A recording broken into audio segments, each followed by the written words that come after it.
वास्तव में इसे विश्व शांति स्तूप कहा जाता है, लेकिन ये वैशाली का एक घटक है। विश्व शांति स्तूप के बाहर जब आप निकलेंगे, ये जो बोट लगा हुआ जो देख रहे हैं आप, ये बौद्ध भिक्षु हैं जम्मूदीप, और ये यहाँ सुबह शाम पूजा करते हैं, और जो बाहर से लोग आते हैं उनके द्वारा करवाते भी हैं। बुकर में देखे होंगे थोड़ा बहुत, हम नज़दीक से आपको दिखाते हैं ये चीज़। यह विश्व शांति स्तूप के बाहर थोड़ा बहुत मार्केट भी है। So hello everyone, welcome back to another blog. आज हम विश्व शांति स्तूप वैशाली ज़िला के अंतर्गत जो है वहाँ आए हैं। वो है विश्व शांति स्तूप का सीढ़ी। देखिए पूरा घना जंगल ही कहिए, क्योंकि सफाई उतना है नहीं, सिर्फ ट्रैक को साफ करके रखा गया है। देखिए बैठने के लिए एक सीट है, 2-3 बनाया हुआ। डस्टबिन फेंकने के लिए है। कैंपस में बच्चों के लिए छोटा सा एक झूला भी है लोहे का, लेकिन डैमेज भी है, कहीं डैमेज ही है। पानी पीने के लिए कैंपस बनाया गया छोटा सा, देखिए, और पेड़ों के चारों बगल बैठने के लिए बनाया गया। यहाँ से देखिए दूर से आप विश्व शांति स्तूप, हम नज़दीक से आपको दिखाते ही। वास्तव में इसे विश्व शांति स्तूप कहा जाता है, लेकिन ये वैशाली का एक घटक है। ऊपर से हम आपको दिखाते हैं इसका दृश्य। सामने के फ्रंट के गेट पर 2 शेर है, देखिए येलो कलर का, और ये सीढ़ियाँ हैं, चलते हैं ऊपर। ये जो स्तूप है भगवान बुद्ध से जुड़ा हुआ है, और ये एक शांति का प्रतीक है। बौद्ध भिक्षु जापानी जो थे उन्होंने ये बनवाया था। ऊपर से देखिए आप। वैशाली के विश्व शांति स्तूप और राजगीर के विश्व शांति स्तूप में डिफरेंट यही है कि राजगीर का जो विश्व शांति स्तूप है वो टाइल्स, मार्बल, जैक जो कहिए, या संगमरमर के पत्थर का बना हुआ, लेकिन यहाँ का जो है वो कंक्रीट का बना हुआ है, और वाइट सीमेंट से कलर किया गया है दीवारों को। देखिए ये यहाँ का, हम सेकेंड फ्लोर पे थे, ये टॉप फ्लोर है। यहाँ भगवान बुद्ध का एक अलग प्रतिमा लगा हुआ, देखिए अलग तरीके से। यहाँ पर फूजी गुरु वार जी ने अपना पूरा जीवन शांति और विश्व शांति स्तूप के लिए समर्पित कर दिया था, यहीं पर वैशाली में ही। अब हम लोग चलेंगे वैशाली के दूसरे टूरिस्ट पैलेस पे। चलिए चलते हैं। विश्व शांति स्तूप के बाहर थोड़ा बहुत मार्केट भी है। देखिए दुकान, आदमी का चलन थोड़ा बहुत है, ज़्यादा नहीं है, क्योंकि वैशाली स्टेशन से बहुत ही ज़्यादा आउटसाइड ये बढ़ जाता है। विश्व शांति स्तूप के बाहर जब आप निकलेंगे, ये जो बोट लगा हुआ जो देख रहे हैं आप, ये टूरिस्ट के लिए लगा हुआ है। 50 रुपया लेते हैं पर हेड अराउंड करने के लिए। अभी थोड़ा बहुत कम आ रहे पर्यटक, थोड़ा बहुत दिन भर में 2-3 बार ये चलता है, उसके बाद ये चल नहीं पाता। ये आप लोग जो पानी के अंदर चमचमाता हुआ ये देख रहे हैं, देखिए ये लाइटिंग मशीन है जो शाम में प्रोग्राम दिखाया जाता है। लेकिन संयोग से हम जब बात कर यहाँ पे लोकल आदमी से जब बात किए तो वो बता रहे थे बहुत दिनों से बंद है, और काम चल रहा है यहाँ। देखिए ये स्टेज बना हुआ और यहाँ काम चल रहा है। ये कंप्लीट हो जाने के बाद कुछ बिहार गवर्नमेंट के जो मंत्री होंगे उद्घाटन करने के बाद फिर यहाँ पे चालू हो जाएगा। ये भारत एक ऐसा देश है जो हमेशा बोलता है वसुधैव कुटुंबकम। थोड़ा बहुत गिटार रखा गया है फ़ोटोशूट के लिए। बुद्ध भगवान से रिलेटेड ये जगह है, और ये वैशाली ज़िले के अंतर्गत ही आता है। देखिए ये आप लोग देखते होंगे इमेज में, बुकर में देखे होंगे थोड़ा बहुत, हम नज़दीक से आपको दिखाते हैं ये चीज़। यह जो स्तूप है भगवान बुद्ध के बॉडी के ऊपर, या कहिए शरीर के ऊपर 8 स्तूपों में से एक स्तूप है। अंदर से आपको दिखाते हैं। टॉप फ्लोर लोहा का है, उसके बाद ऊपर से टीना दिया गया है। देखिए आपको चारों ओर का दृश्य दिखाते ही है। एक गेट भी है लेकिन ताला लगा हुआ। देखिए मान्यता के अनुसार बुद्ध के परिनिर्वाण के पश्चात कुशीनगर के मल्लों द्वारा उनके शरीर का राजकीय सम्मान के साथ जो हुआ था दाह संस्कार कहिए या बॉडी को दफनाया गया था। कुछ बॉडी का अवशेष यहाँ भी बच गए, रखा गया था। उसके बाद ये स्तूप बनाया गया। देखिए कुछ लोगों की मान्यता के अनुसार यहाँ लोग परिक्रमा करते हैं, जिससे कि थोड़ा बहुत उनको शांति मिलती है। देखिए आप थोड़ा इसका कैंपस देख लीजिए चारों ओर। कैंपस पूरा हरा भरा है और पूरा साफ़ सुथरा है बहुत ज़्यादा। आपको आने के बाद यहाँ बहुत ज़्यादा सुकून और शांति मिलेगा। ये बौद्ध भिक्षु हैं जम्मूदीप, और ये यहाँ सुबह शाम पूजा करते हैं, और जो बाहर से लोग आते हैं उनके द्वारा करवाते भी हैं। इनसे थोड़ा बहुत हम जानेंगे भगवान बुद्ध के बारे में और इस जगह के बारे में। चलिए जानते हैं। यह जगह जो बैठ गए हैं यह 4 नाम से जाना जाता है। प्रथम लिच्छवी राजधानी है, दूसरा भगवान महावीर की जन्मभूमि है, तीसरा भगवान बुद्ध की कर्म भूमि है, चौथा अमरपाली नगर बधू के रायन भूमि से जाना जाता है।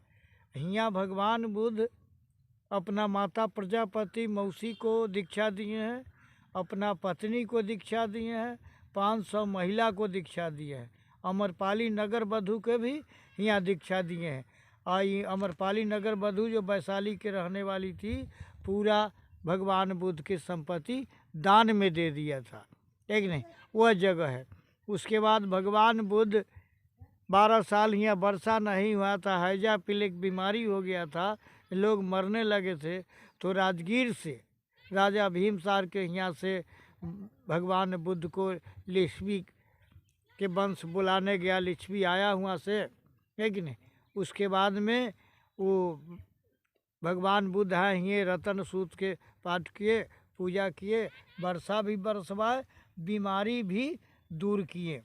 उसके बाद फिर माघ महीना में आए थे, माघ पूर्णमासी को लिच्छवी को बुला के, पूरे वैशाली को जनता के बुला के कि भाई अब हम मात्र 3 महीना रहेंगे, 3 महीना के बाद नहीं मिलेंगे, है कि नहीं। काहे तो मेरा कोसी नगर में महापरिनिर्वाण होगा, हम कोसी नगर चलने में तैयारी होंगे। उसके बाद में जब चलने लगे लिच्छवी भगवान बुद्ध कह के, तो लिच्छवी पहुँचाने जब गया सीमान के नज़दीक, तो कहन कि लिच्छवी आप लोग लौट जाइए। कहन कि नहीं, आप ही लौट जाते तो अच्छा होता। कहन कि नहीं, हम नहीं लौटेंगे, कोसी नगर जाएंगे। अंतिम मुलाकात हो गया है। कहन कि तो जब कोसी नगर जाइएगा तो हमें कुछ चिनासी दे दीजिए। कहन कि भाई हमारे पास क्या है कि दे दे, लेकिन ले भिक्षा पात है। तो ऊपर का जो बना हुआ है छावनी, भिक्षा पात का छावनी बना हुआ है, वो जो है गोल वाला, वो भिक्षा पात का छावनी बना हुआ। भिक्षा पात दे के चला गया, और भिक्षा पात इनकी ज़मीन के अंदर आज भी है। उसके बाद में कोसी नगर में चले गए। कोसी नगर के रास्ता में एक बाबापुरी पड़ता है, तो बाबापुरी में एक चुंदू नाम के लोहार भेंट हो गया उनकी, और वो कहन कि भगवान आज हमारे यहाँ आपका भोजन दान हम करेंगे, है कि नहीं, हमारे हाथ से भोजन आप लीजिए। कहन कि ठीक है चुंदू, तुम्हारे हाथ से हम भोजन करेंगे ही, तुम जाओ बनाओ। तो ले आया बाजार से शकरकंद, जिसको उसन दिया, उसमें शक्कर मिला दिया, घी मिला दिया, मध मिला दिया। शक्कर घी मध मिला के हलवा बना दिया। हलवा आज भी है, शक्कर घी मध मिलाइएगा तो उस शकरकंद में जहर हो जाएगा, तो पॉइजन हो गया। उसके बाद में भगवान गौतम को जब खाने के लिए बुद्ध को दिया, तो थाली पकड़ लिए, कस के हंस दिए। तो दोनों पति पत्नी कर जोड़ के खड़ा हो गया कि भगवान हमारे प्रसाद को तो ग्रहण भी नहीं किए, हंस क्यों दिए। कहन कि इसलिए हंस दिए हैं कि प्रथम भोजन हमें माता जी खिलाया था, अब बुद्ध बने थे तो सुजाता खिलाया था दूसरा भोजन, और अंतिम भोजन तुम्हारे हाथ से खा रहे हैं, फिर किसी के हाथ से भोजन लेने की हमें कोई ज़रूरत नहीं पड़ेगा। और उसके बाद में कहन कि आनंद ये नहीं कहना कि बुद्ध को जहर दे दिया है, तुम भी नहीं खाना, किसी को नहीं खाने देना, बाकी प्रसाद जो है ज़मीन के अंदर गाड़ दो, है कि नहीं। तो वो चिंदू ज़मीन के अंदर गाड़ दिया और चले गए भगवान बुद्ध कोसी नगर में। कोसी नगर में एक मल नाम राजा रहता था, तो उसको कहन कि जाके उससे बुला लाओ। तो आनंद गया बुलाने के लिए। वो जब आए हैं, कहन कि भगवान हम नमन करते हैं, क्या ये आपका सेवा करें। कहन कि सेवा की जरूरत नहीं है, आपके धरती पर हमने महापरिनिर्वाण लेंगे, हमको चल के बता दीजिए जगह। तो ले जाके एक साल बैसाख महीना था, अंतिम बुद्ध दिन था, पूर्णमासी दिन था, है कि नहीं। पछिया पूरा हवा चल रहा था, 12-1 बजे के दिन था। वो एक साल बन के नज़दीक बैठा दिए। वहाँ एक माथा कुआं बोलता है, जिस माथा कुआं से पानी मंगा के वो पानी पी लिए, बोली बंद कर दिए। तो इनको लाश ले जाने के लिए झगड़ा होने लगा, हम ले जाएंगे तो हम ले जाएंगे तो हम ले जाएंगे, है कि नहीं। सब जगह के राजा जुट गया, इनका जो चेला चटिया था सब जुट गया, उसके बाद में इनका पत्नी भी जुट गया। सारनाथ में जो प्रथम दीक्षा दिए थे 5 को ब्राह्मण भिक्षु को, वो भी जुट गया। कहा कि आप लोग जो है बुद्धिजीवी होके जो लड़ते हैं अच्छा नहीं करते हैं, लड़ते लड़ते तो 6 दिन बिता दिए, अब कै दिन बिता दीजिएगा, ले चल के इनको दाह संस्कार किया जाए। तो 7वां दिन में इनको ले जाके जलाया गया वही रामाभार में। जलते जलते इनका 9 गो रतन बनाया गया, है ना, हड्डी राख के। तो 9 गो रतन में एक छोटा रतन दोराना ब्राह्मण जो था वो ले लिया था। 8 राजाओं को मिला था, जो एक राजा यहाँ लिच्छवी को मिला था 563 में। तो लिच्छवी वहाँ से लाया वैशाली कोशीनगर से।